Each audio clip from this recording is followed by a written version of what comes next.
Knowledge is an accumulation. Someone who is simply not burdened by any kind of accumulation, he is a mystic. Conscious practice. What's conscious? This is V, and today I'll be responding to Sadhguru's video on becoming utterly ignorant. My name is V, I'm an aspiring yogi, love all things meditation, wisdom, and yoga based. Super grateful to have you watching this with me. This is an interesting topic, becoming utterly ignorant. Is he recommending this or saying you shouldn't be utterly ignorant? Let's find out and let's get into the video.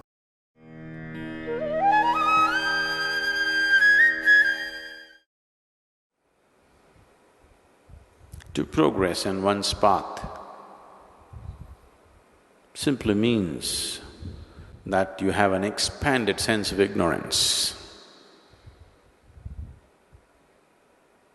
Once it happened, a man was trying to carry a grandfather clock from a truck to his house on his back, a huge one. A drunk came by and said, "Hey, mister, you just take my advice, get yourself a wristwatch."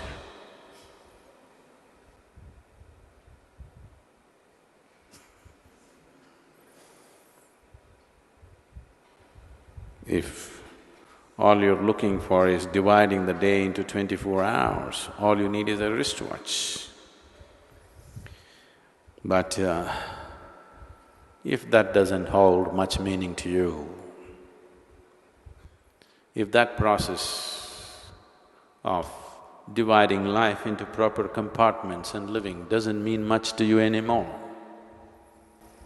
you want to know the timelessness of life, the boundless nature of what this is, then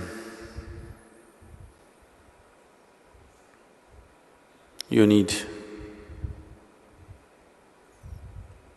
to be little bit set on fire. Simply very nice logic or pretty emotions won't do it. They're nice, they organize your life. They make your life clean and acceptable. But it doesn't magnify the possibility of moving from a limited state of ignorance to an unlimited state of ignorance. Today, modern scientists are coming to this point. All these years they believed, someday we will know what is the nature of the existence. Today, lot of top-level physicists are coming to this point where they're beginning to talk in terms of we will never know. We will just go on expanding the borders of our ignorance, but we will never know. This is what mysticism meant. This is what a mystic means, an utterly ignorant person. Everybody else is little bit ignorant, little bit knowledgeable. They know some things, they don't know some things. Someone who doesn't know anything at all, who is not burdened by knowledge, because knowledge is an accumulation. Someone who is simply not burdened by any kind of accumulation, he is a mystic because he's chosen to be utterly, absolutely ignorant, not in parts. So, better to moving from a wristwatch to a grandfather clock is not a comfortable thing, not at all comfortable. If you're carrying a grandfather clock on your back,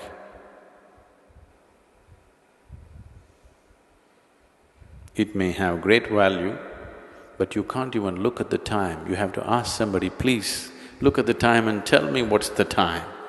Aren't you slowly becoming like this these days? How am I? I hear a lot of people coming up to me and ask me, Sadhguru, how am I? It's all right. Sensible people ask, how are you?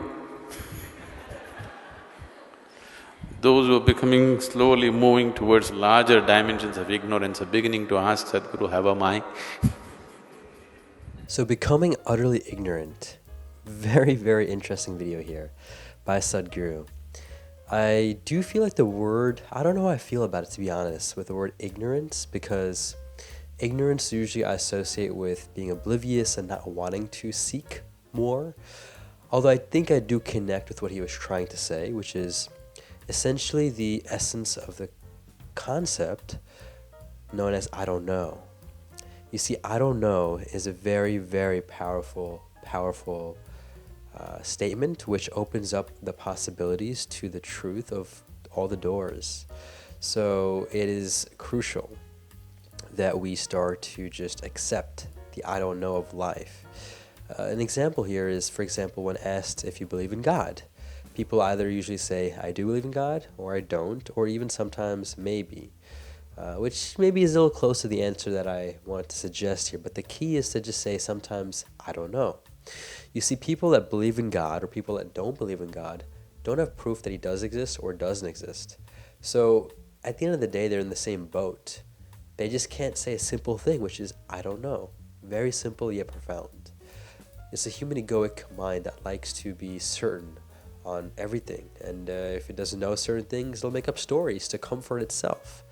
That is where it goes back to what he was saying, which is to have this burning kind of flame, to seek this timeless time, as he kind of describes. These are dimensions that go beyond the mind. It's a thirst that is just very deep, not just playful curiosity of the mind. So I really love the overall kind of topic he mentioned, as well as how he initially talked about the compartmentalization of time and how, we can use that, I guess, to a certain level for benefit, but it is limiting as well. At least this is my interpretation. So yeah, I think this is a great video. Really just at the end, you want to be open to the possibilities of the real truth or the ultimate truth.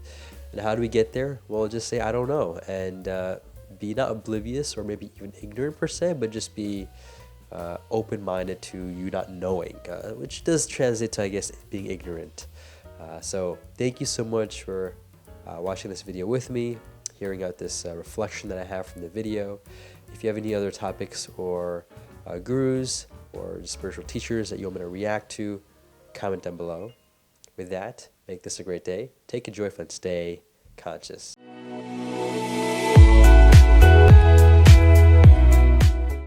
Ecstasy.